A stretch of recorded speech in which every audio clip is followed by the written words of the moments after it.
All right, welcome to Not My Rabbit Hole with Terry Joyce. I'm actually streaming on 3 different platforms right now. I am on Twitter, YouTube, as well as my Not My Rabbit Hole Facebook page. So uh, if you've never been there, you want to follow me there. Sometimes I upload or stream on that platform as well as my own um, Facebook profile, but I'm really selective about like exactly what I'm going to put on my Facebook profile. And I guess I was feeling selective about this because, this is, I don't know. I mean, are we going to get censored for talking about this topic in a way that's not deemed favorable for certain people's agenda that is behind the topic? You know what I'm saying? So I'm trying to keep my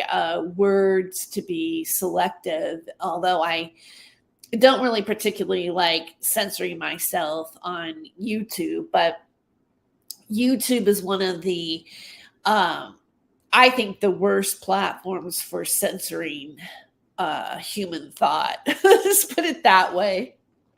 Than any of the platforms. Uh, and anyway, so but I do feel like I want to communicate with others, being you, if you've tuned in now when I'm talking in real time, or later on you see this video and you tap on to it.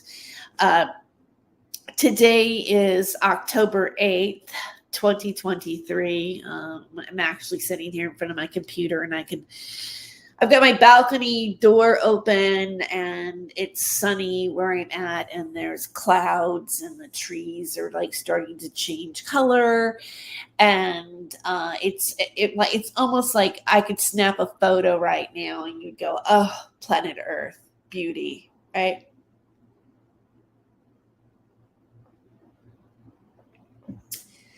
I don't know what's happening right now. I mean, in terms of, I don't know why I said I don't know what's happening right now. Um,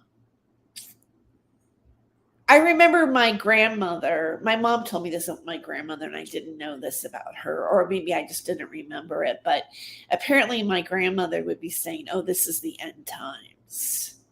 This is the end times. But this was like back like in the 70s. And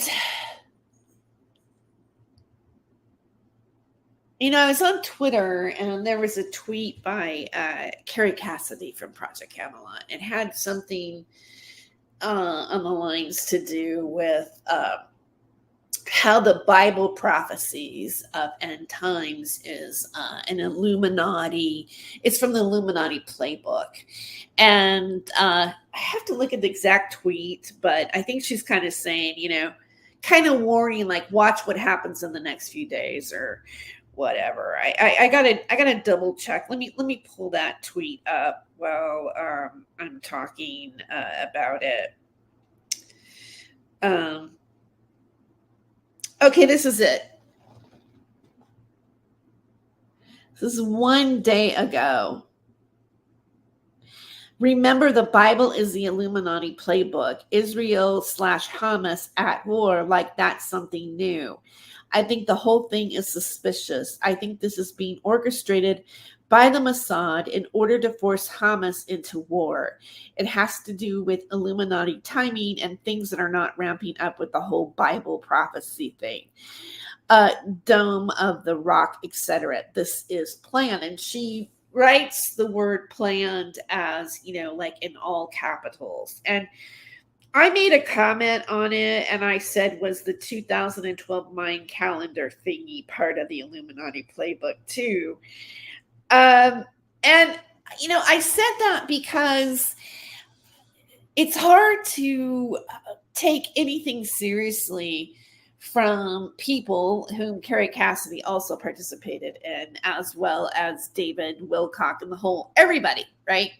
The 2012 ascension were all, the Mayan calendar, the split rock at Giant Rock, all of this stuff was in line with some sort of transitioning happening where we were all going to be like these, those of us who were 51% service to others were going to be able to be these ascended beings walking around, and we were going to live like a new earth. There was going to be some sort of split, and all the people who are going to hell or whatever are going to split off from the people that are going to walk to their, are going to live in this ascension. Well, that kind of smacks like the rapture a little bit, right? Too, like there's like in the Christian, or some Christians believe that Jesus will come and God will come and take his own children back home, and they will be just raptured from the events that are to play out or take place on the planet. So, there's going to be a lens in which people view the events that are taking place right now. So, and that being said, I subscribe to Cinnamon Shogun. And I'm not showing this portion of his video to really criticize him. But when I watched it, I'm going to give you a trigger warning. When I watched it, I did get kind of triggered. Like I was like, oh my God. Like it was like in some ways the way he wraps around the dialogue, explains things, deductive. Because I think Cinema Shogun does a lot of deductive reasoning. So he goes, well, because of this, and this, therefore this is a possibility. It's better if you don't talk in definites, because, the conclusion cannot be correct unless your premises are in fact true. Then you can deduct definitely that your conclusion is a fact, right? But it is interesting to hear other people's take on how they're viewing what's happening and their assessment of the situation that happened in Israel just recently, right? So I'm going to play a little bit of Cinema Shogun here. Let me pull him up on my screen. So I guess I'll kind of skip it around a little bit, because I don't want to just like be showing somebody's stuff, their entire video, just enough to where this is fair use, as my banner is saying, and I'm just highlighting certain things from Cinema Shogun right now. Okay, so let's watch just a little bit of this. Apparently drones flew over, the Hamas flew over, Israel. You probably already know this, in man-made drones, and then dropped down on Israel and did their attack. And so here's a little bit of the footage of that.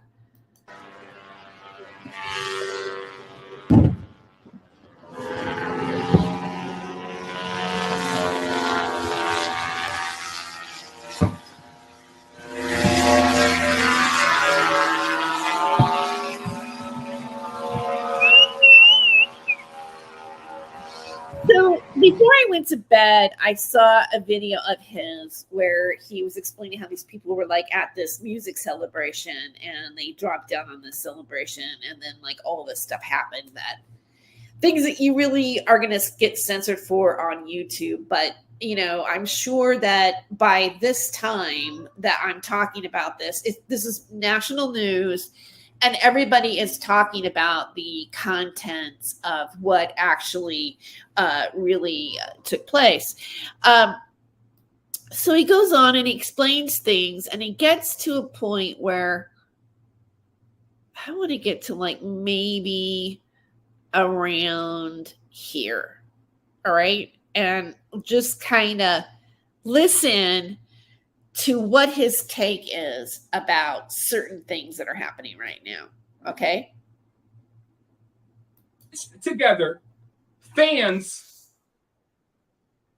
with beach kites,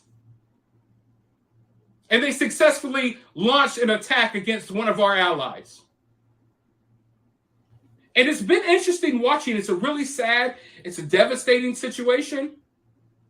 But when I'm literally watching people invade a country that's supposed to have the best air defense system almost in the world, and I'm watching as people on paragliders and hang gliders roll into their country, just blasting away with weapons while they're gliding in the sky on makeshift nonsense that probably cost them all of $15 to slap together. Meanwhile, Ukraine needs $100 billion to get their ass kicked repeatedly. It's insane, people. It's insane. But when looking at this overall situation that's happening in Israel right now, this is not one of those little skirmishes, nothing to see here type of situations. This is the worst it has been in years, and it's going to get worse. As we speak, I'm sure Israel is retaliating. There's going to be a lot of innocent people killed. Buildings are getting wiped out live on the news. It's going to be a very crazy situation. And it looks as if Israel is going to have to defend itself from multiple fronts. We have multiple countries, multiple organizations and militias from various countries. Hi, Ben. It's nice to see you this morning. I'm sure it's evening on your end, but we're crossing that time zone where we can connect here, and I appreciate you connecting with me today. Yeah, it's pretty alarming, and it's so alarming that I felt that I had to stream about it and say some things and share some stuff before I can carry on with the rest of my day. That if I didn't do this, I wouldn't be able to, you know what I'm saying? I don't know if you guys meet like here. I feel like I want to just reach out and go, wait a second here and just have a moment, because what if our moments are going to be less and less considering what's going on here? I mean, I don't mean to sound really grim, but so let's continue. All ready to make a strike. They all hate Israel, right? But isn't this funny? How we have this little emergency test that we had the other day, and literally the same day Russia has a nuclear drill, and then literally the next day Putin releases a statement talking about basically wiping out the whole world with nukes if he has to. And now, like 2 days after this drill, we have a new war breaking out in the Middle East, possibly the worst one that we've seen, at least in my lifetime. I do think there's a possibility that this cools over a little bit, but from the looks of things, I think this is about to take off to one of the next big, situations that's going on in the world, if you will. And when you look at history and you look at World War I, World War II, a lot of people think that, one random event happens and then half the world's like, yeah, we're going to go to war with the other half of the world. That's not how it works. World wars, they're not all fought. How can I explain this? There's different things that go on. Little wars and skirmishes and problems break out around the world. You know what I mean? It's not like one deciding thing happens and then world war breaks out. That's not how it works. You'll have a couple of countries at odds with each other, then another couple of countries over here, and next thing you know, there's wars going on across the world, and certain factions, join up with other factions, and certain countries have better interest with this, and it's really complicated. But what I believe we're witnessing is the start of that. You have what's going on over here with Russia and Ukraine. That's one front. Now you're going to have a Middle Eastern front, which I believe that we're supposed to be, allies with Israel. So we are supposed to be backing Israel. Meanwhile, we're also funneling money to these terrorist organizations as well. We're probably responsible for the money and the arms that they have. So it's a really weird situation. And then in Syria the other day, we shot down a Turkish drone. So we're already at odds with some of our own allies in NATO. So you have what's going on in Ukraine. Now you have new problems in the Middle East, and this is going to get bad. And people think, oh, it's just Middle Eastern countries. Who cares? It matters because the world's superpowers are involved. America, Russia, China, you name it. Everyone has their hands in the cookie jar. Everyone is somewhat responsible for what's going on. And they all have different interests. And they use different militia groups and different terrorist groups to fight each other. You name it. But most of it is funded by the world superpowers. So now we have these problems in the Middle East. And then soon, from the looks of things, we're going to have problems in Taiwan. We know that China wants to invade Taiwan. It's only a matter of time. They've been threatening it. Taiwan, every couple of weeks, they're reporting that they're finding, their sensors are picking up Chinese fighter jets, Chinese warships in the area. So what it looks like to me is, like I've been telling y'all, we're in World War III. And I think we've been in it for a while. I just think now it's more of a hot war, where now you're actually seeing soldiers on the ground and you're actually seeing military conflicts as opposed to, cyber attacks and things that have been going on behind the scenes for years. But make no mistake about it, as politicians condemn what's happening over in Israel, a lot of them are happy about this. A lot of them are warmongers. There's a lot of money to be made in war. So don't think for 1 second as these people are saying, oh, we stand with Israel or this or whatever. A lot of these people want war. And the fact of the matter is that, like last month, we just gave Iran like $6 billion in a prisoner exchange. We exchanged prisoners and released like $6 billion to them. And it just so happens a month later, organizations and groups funded by Iran are carrying out attacks on our allies. But hey, crazy situation overall. I think the moral of the story is, like I said, if there's a will, there's a way. You don't need hundreds of billions of dollars. You can go to Kmart and successfully launch an invasion against someone with an Iron Dome defense. It's crazy, but I think that this is like an emperor has no clothes. I know you've heard that saying, the emperor has no clothes. It's one of those situations where I think we've been led to believe that some of our military might is greater than what it really is. Like, we were led to believe that Israel had the best, air defense system, the Iron Dome, nothing's getting past it. Meanwhile, a terrorist organization launches a few rockets and then they start flying in on freaking man-made paragliders. Crazy stuff. But anyway, let me know your thoughts down below. While you're down there, hit the thumbs up, hit that subscribe, ring that notification bell, and I'll talk to you all soon in the next video. Okay, so I just wanted to play that part of his thoughts on what he said. I'm seeing B. Baker in the chat here. I think Saudi and other countries are sick of Iran causing trouble because they are afraid of peace. In that world, they become much weaker and probably get their own government overthrown. Well, okay, first of all, let's talk about Iran for a second. And the reason why this kind of, in a weird way, I feel weirdly connected to it because I've done 2 articles now on a woman named Masa Jeannie Amini, who was brutally beaten by the morality police. I shouldn't say morality police because that means I have an attitude towards it, but they call it the morality police, but it's their police, right? She was beaten for not wearing her hijab properly. And there are a lot of American Iranians I know because I've interviewed some of them and even have some videos of them talking about this. They talk about what is going on in their country, and they've been trying to get their voices out to Americans so that we could understand what's really happening to them. The people are victim of their government.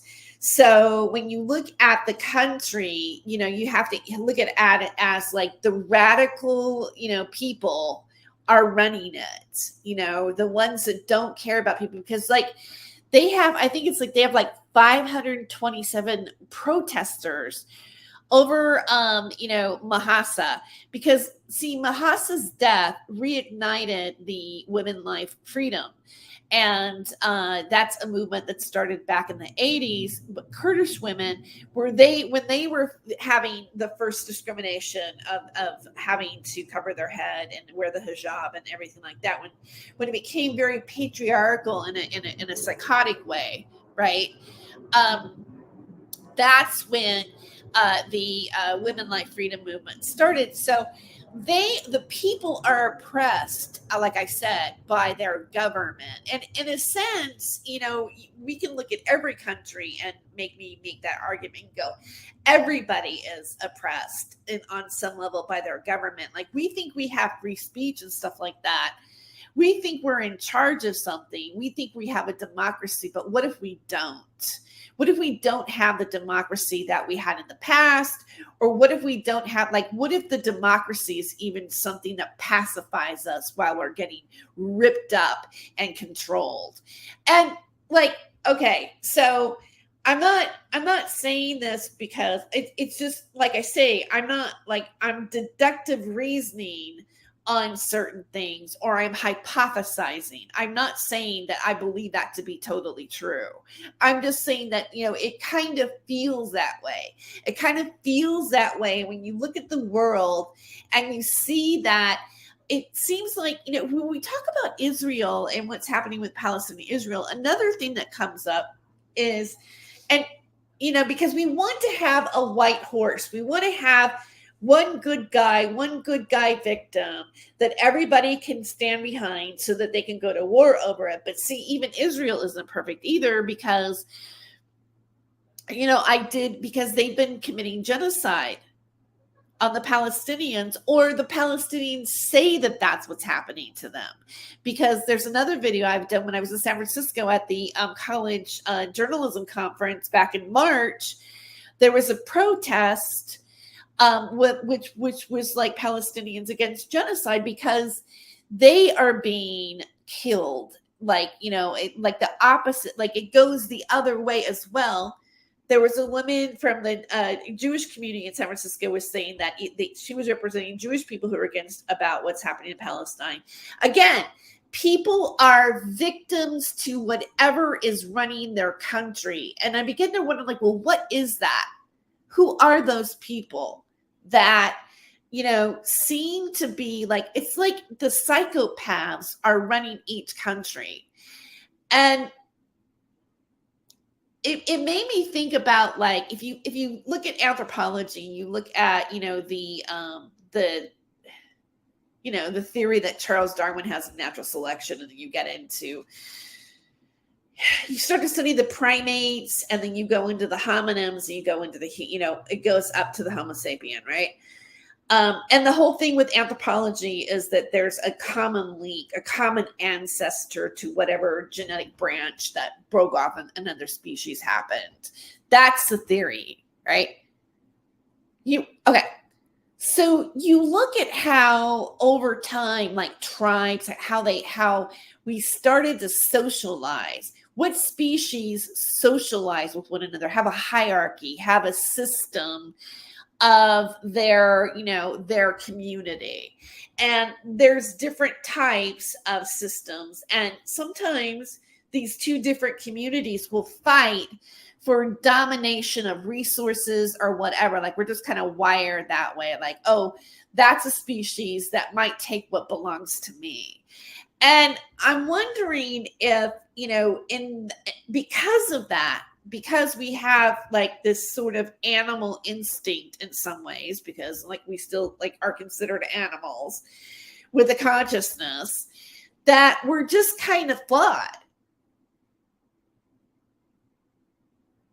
Or the people that are running things are those people that are flawed that way because they had that domination, whether it be like in the business world or whether it be in politics or whether it be whatever, but they're willing to do heinous acts in order to claim the territory or the belief system or the culture that they think should rule the world.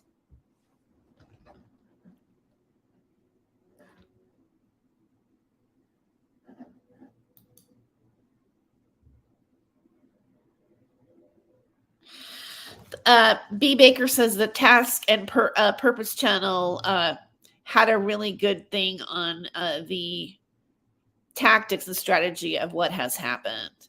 He also covered the players and their motives objectively without going into the politics. That's good to hear. And one thing, and I'm really nervous now that it's Joe Biden that's going to deal with this crisis. I'm sorry, but I don't know. There was another video that I watched recently. It had to do with Hillary Clinton on CNN talking about how right-wing people or the far right-wing people need to be deprogrammed. And then there was like people who were in the more alternative, not the mainstream media, were like spinning it like she said camps, which she didn't say camps, but she also is not saying what deprogramming actually entails, right? So but putting that aside, like right now, like that little argument is way less important in the sense as to the argument of what's going on in Israel.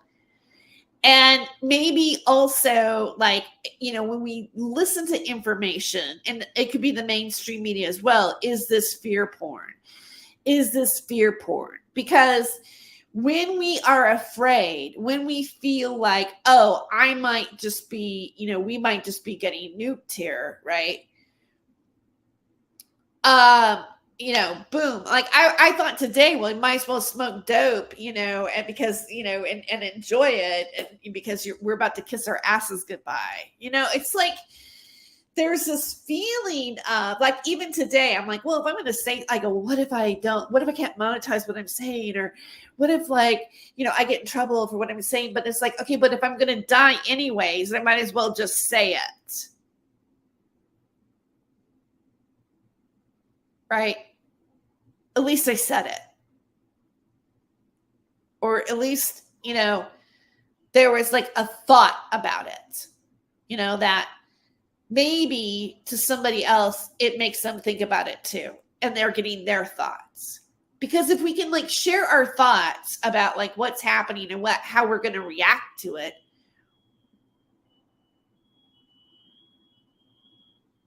Wow, I'm hearing like this ringing.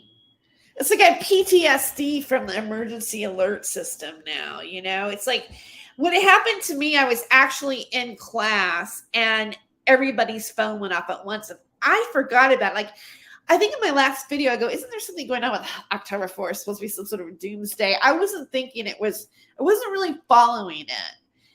Now I understand that all these people are on TikTok talking about it, and it's, frequency, and it's going to, we're all going to get sick. And there's all these like things that were like being said. And when it goes to those kind of conspiracies, like when it's like, oh, it's a frequency, frequencies, can heal or whatever, but that's not really totally a proven science yet. I mean, it's in terms of like the mainstream, like we haven't really come to like a definitive conclusion on that. Although other people say, well, that's the big secret.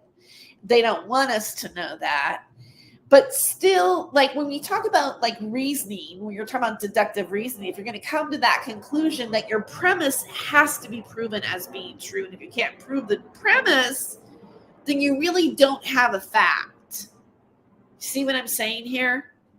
Right? So for me, like I even like did a joke video about it. Like I did a joke, like, about the conspiracy because I was TikTok, And it made my face all distorted, my eyes all wonky and stuff. And so I just quickly did this little thing. And let me share, let me see if I can share it.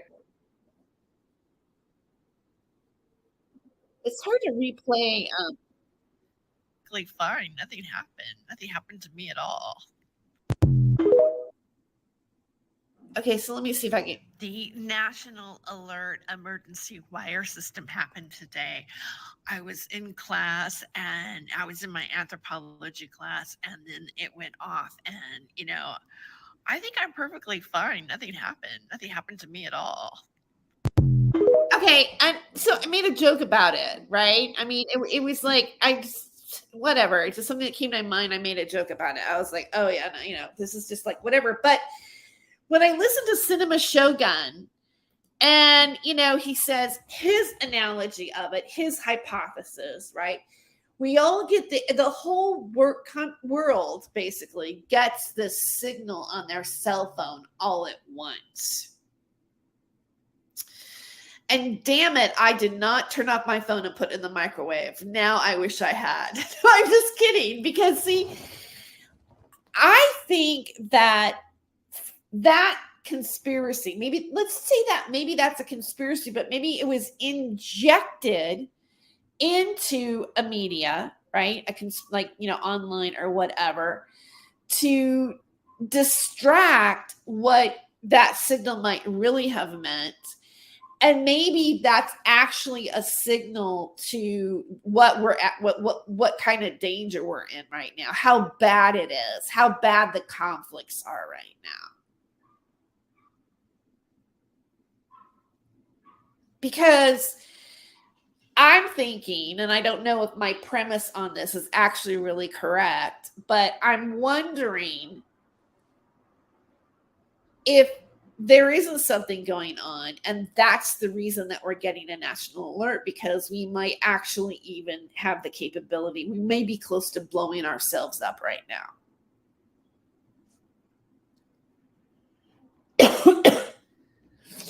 That's the part that makes me nervous. And that's the part that makes me go, oh my God. When I get up in the morning and I'm like, oh, well, I got to do this, this, and this. I have this homework assignment and that homework assignment, and I got to do this. And I got to fill out this and make sure this gets done. And, I'm like stressing on, just daily living. I need to get my cat neutered. That's why he howls, because he's doing his mating call. The poor guy's suffering. I got to take care of it.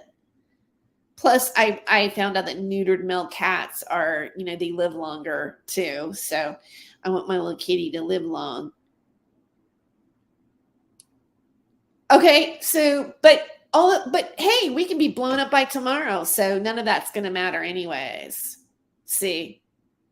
And sometimes when, I'm just going to let you know, when 9/11 happened, I had that thought, and then I spiraled worse. Like nothing. Like I didn't even have to be, why not? Okay. I just felt like even at that time, it caused me to be slightly reckless, because I thought, well, we're all, it's over anyways. Right. And I'm saying this to people, to you. I'm sharing this with you. I'm sharing because I don't want us to do that.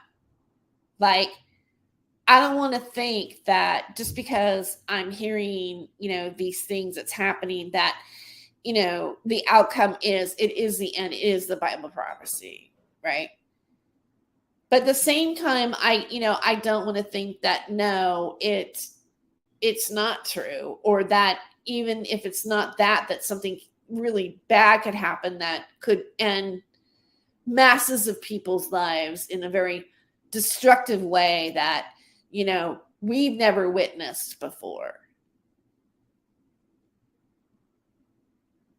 And even to think of, the concept of that, even thinking that is actually really possible, can create feelings of anxiety in somebody that is just beyond the norm of trying to like do their life, because now we have this nipping at our heels.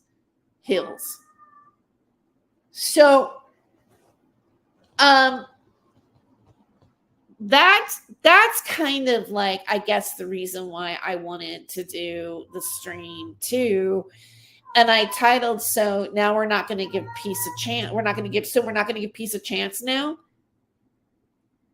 You know, like John Lennon and everything, and the 60s, and everything, all the anti-war people and this and that. Like we're just gonna sit back and go, oh yeah, this is biblical. I'm screwed. Let me be reckless.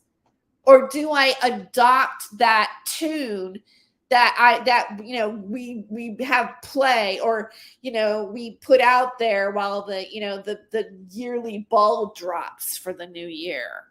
Are we hypocrites, or are we going to hold up to like what we really think that we want in the world? Are we going to manifest that, or are we going to manifest something else?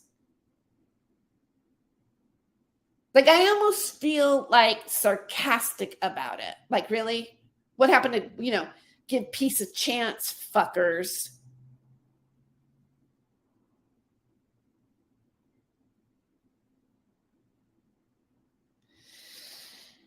And on that note, I'm going to end the stream. God bless you guys. Take care. And may we get through these times together.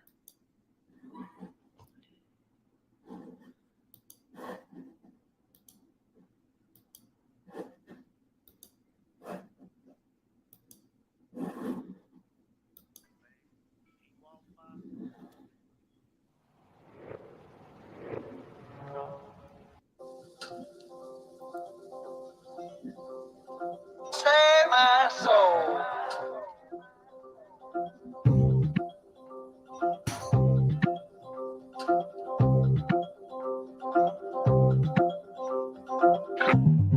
Went up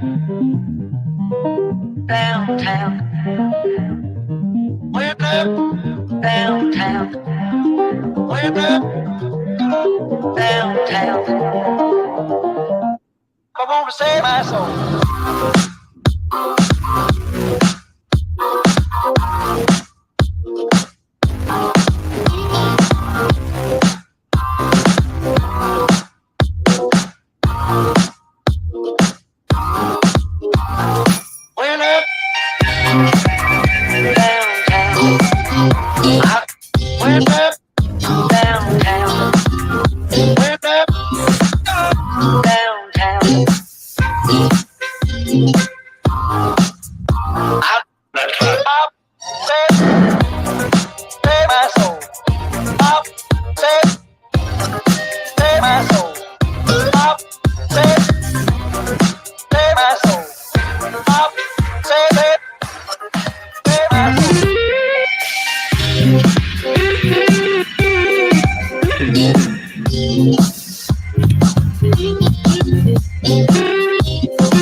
Went up downtown.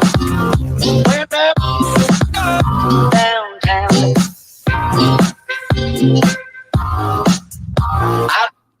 walking out one evening,